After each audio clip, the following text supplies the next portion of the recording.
दर्द कम नहीं हुआ है मेरा। मैंने तो बस नज़रअंदाज करने की आदत डाल रखी है। वो रिश्ता ही क्या जिसे निभाना पड़े, वो प्यार ही क्या जिसे जताना पड़े। प्यार तो एक खामोश एहसास है। कल न हम होंगे, न कोई गिला शिकवा होगा। सिर्फ सिमटी हुई यादों का सिलसिला होगा। जो लम्हे हैं हंसकर चलो बिता लें, जाने कल जिंदगी का क्या फैसला होगा। आप सभी ग्रामीण चिकित्सक भाइयों एवं बहनों को एमडी सीसीएच स्टार का प्यार भरा नमस्कार आदाब। साथियों, 40,000 प्रशिक्षित ग्रामीण चिकित्सकों का सरकारी सेवा में समायोजन के लिए लगातार प्रयास जारी है और आगे भी तब तक जारी रहेगा जब तक कि सरकारी सेवा में समायोजन नहीं हो जाता। आज जो समाचार मैं आपको देने जा रहा हूँ, शायद इस समाचार से आप लोगों के दिल को तसल्ली मिलेगी, खुशी मिलेगी कि जिस चीज़ के लिए हम लोग वर्षों से इंतज़ार कर रहे थे, वर्षों से हम लोग इसके लिए शिद्दत से प्रयास कर रहे थे, वो अब फसल काटने की घड़ी आ गई है और लगता है कि नया साल हम लोगों का गदगद होने वाला है। साथियों, जिस तरह से आपने समाचार में सुना होगा कि दिसंबर में कुछ प्रशिक्षित ग्रामीण चिकित्सकों का आपदा प्रबंधन में ट्रेनिंग की बातें सामने निकल कर आ रही है।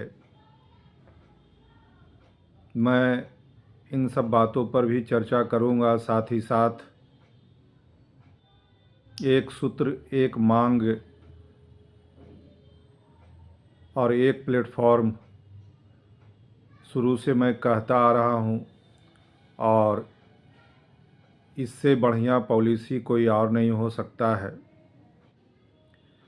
ये जो नीतियां थी अंग्रेज़ों के ज़माने में थी, अंग्रेज़ हमेशा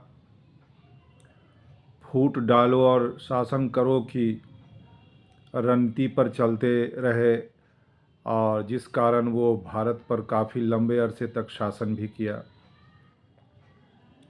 लेकिन हम लोगों को ये बात समझने की ज़रूरत है, अपने दिल में टटोलने की ज़रूरत है कि 5 साल से जो पासा, जो चारा हमारे सामने फेंका जा रहा है, उस चारे में कितना दम है और वो क्या कहना चाहते हैं, ये भली भांति आपको समझना पड़ेगा। जब ग्रामीण चिकित्सा एसोसिएशन के राष्ट्रीय अध्यक्ष फॉर्मेट भरने की बात सामने लेकर आए और उन्होंने अपील किया कि आप लोग अधिक से अधिक संख्या में फॉर्मेट को भरें, क्योंकि इसी फॉर्मेट के सहारे मैं सरकार के सामने प्रस्तुत होऊंगा और हम लोगों की जो मांग है उसको पूरा करने के लिए अथक प्रयास करूंगा। लेकिन पिछले वीडियो में मैंने कहा था कि जब जब ग्रामीण चिकित्सा के एक प्लेटफॉर्म पर आने की बात होती है, कुछ संघ की परेशानियां बढ़ने लगती है कि अब मेरा क्या होगा, मेरे धंधा पानी का क्या होगा, और इन्हीं को ध्यान में रखकर वो एक नया चारा लेकर आप लोग के समक्ष प्रस्तुत हो गए और बहुत खुशी की बात है कि दिसंबर में 150 प्रशिक्षित ग्रामीण चिकित्सकों को नियुक्ति पत्र मिलेगा और कहें तो 4000 प्रशिक्षित ग्रामीण चिकित्सकों का ट्रेनिंग होगा। ये ट्रेनिंग बिहार सरकार के तरफ से हो रहा है या किसी संघ कमेटी के तरफ से कराया जा रहा है, इस पर भी सोचने समझने की ज़रूरत है।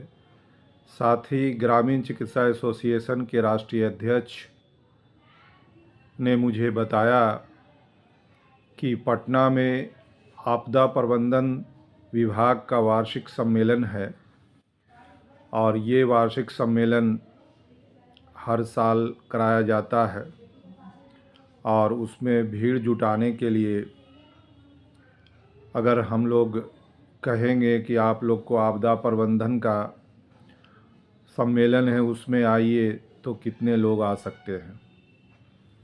तो किसी को बुलाने के लिए हमको कुछ ना कुछ तो करना ही पड़ेगा। साथियों, अभी कुछ महीना पहले महावीर कैंसर संस्थान की तरफ से भी एक जगह बहुत बड़ा प्रोग्राम हुआ था जिसमें ग्रामीण चिकित्सक बंधु को यह करके बुलाया गया था कि आप लोगों को बहाली से रिलेटेड बातें होगी, आप लोगों की बहाली पर विचार होगा। जबकि वहाँ पर से जो ग्रामीण चिकित्सक पहुँचे थे उनका बयान आप लोगों ने सुना ही होगा कि उन्होंने क्या कहा था।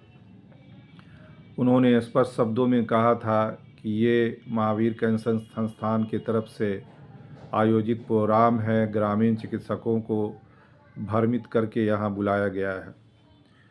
ये ठीक है कि आपदा प्रबंधन की तरफ से आपको ट्रेनिंग मिलेगा, जिसमें कितने लोगों को मिलेगा, 150 को या बहुत ज़्यादा से ज़्यादा 4000 को मिल सकता है। बाकी 36,000 प्रशिक्षित ग्रामीण चिकित्सकों को हर हाल में फॉर्मेट तो भरना ही होगा, सरकार के समक्ष प्रस्तुत होना ही पड़ेगा। साथियों,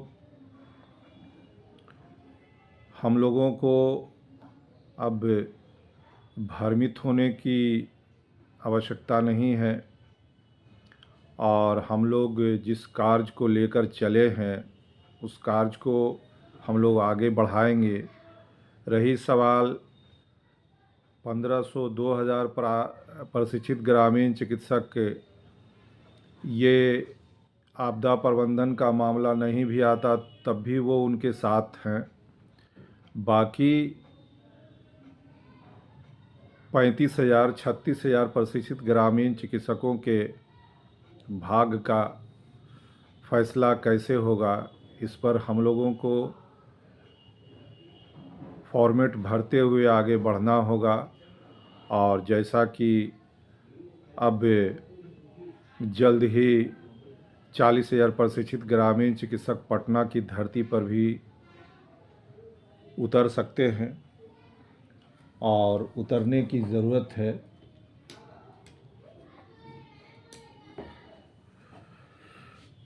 साथियों, हम लोगों की लड़ाई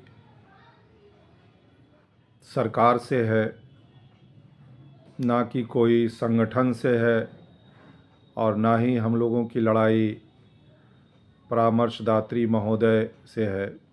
हम लोगों की लड़ाई बिहार सरकार से है। और रही सवाल भीड़ जुटाना, तो भीड़ जुटाने के लिए सबसे आसान तरीका ग्रामीण चिकित्सक ही है, जिसका फ़ायदा अभी कुछ महीने पहले भी उठाया गया था, अभी भी उठाने का प्रयत्न किया जा रहा है। मसीहा महोदय ना तो प्रधान सचिव हैं, ना बिहार राज्य स्वास्थ्य समिति के कार्यपालक निदेशक हैं, जो उनसे हम लोग शिकायत करेंगे। हमारी शिकायतें जब भी है बिहार सरकार से है, और हम लोग की लड़ाई किसी संघ संगठन से नहीं है, बल्कि हम लोगों की लड़ाई बिहार सरकार से है। और हम लोग इसी तरह आगे बढ़ते रहेंगे और कोशिश करेंगे कि जल्द से जल्द जो फॉर्मेट आपको मिला है उसको भरकर तैयार रखें। जो बंधु नए जुड़े हैं वो चैनल को सब्सक्राइब करें, बेल आइकन को दबाएं ताकि आगे का नोटिफिकेशन आपको मिलता रहे। और लास्ट में ये मैं कहना चाहूँगा कि बहुत खुशी की बात है कि 150 प्रशिक्षित ग्रामीण चिकित्सकों को नियुक्ति पत्र मिलेगा, भत्ता मिलेगा। बहुत खुशी की बात है, वो भी मेरे भाई हैं। अच्छी बात है। शुरुआत किसी काम का शुरुआत अच्छे से होता है तो उसे पूर्ण ही माना जाता है। अगर शुरुआत हुई है तो फिर आगे कदम बढ़ता ही जाएगा। और जो बंधु नए जुड़ते हैं वो चैनल को सब्सक्राइब करें, बेल आइकन को दबाएं ताकि आगे का नोटिफिकेशन आपको मिलता रहे। और तब तक के लिए सुरक्षित रहें, सतर्क रहें। जय बिहार, जय ग्रामीण चिकित्सक। धन्यवाद।